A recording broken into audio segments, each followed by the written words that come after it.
চলে এলাম একটা আন্ডারআর্ম স্প্রে নিয়ে। আন্ডারআর্ম স্প্রেটা এই জন্যে বলছি, আমার কাছে রোল অন এই ক্রিমটা ছিল, আমার কাছে রাখার জায়গা ছিল না বলে আমি এই কৌটোটাকেই ব্যবহার করলাম। আমি এই কৌটোটাকে প্রথমে ধুয়ে ভালো করে নিয়েছি, এই যে ঢাকনাটা খুলে ভালো করে ধুয়ে নিয়েছি। তারপর এর বাটির মধ্যে আমি স্প্রেটা বানিয়ে নিচ্ছি, তৈরি করছি। দেখুন 2 চামচ অ্যালোভেরা জেল, 2 চামচ গোলাপ জল দিয়ে আমি ভালো করে এইটাকে 2 চামচ দেবো। আর এর মধ্যে আমি গ্লিসারিন 1 চামচের হাফ আমি অ্যাড করব।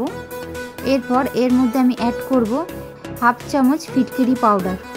এরপর আমি এর মধ্যে অ্যাড করব কস্তুরি হলদি। কস্তুরি হলদিটা হাফের হাফ অ্যাড করলাম। এর মধ্যে আমি এক ভিটামিন ই ক্যাপসুল ব্যবহার করলাম, করে এটাই ভালো করে লিকুইড ফর্ম এসেছে।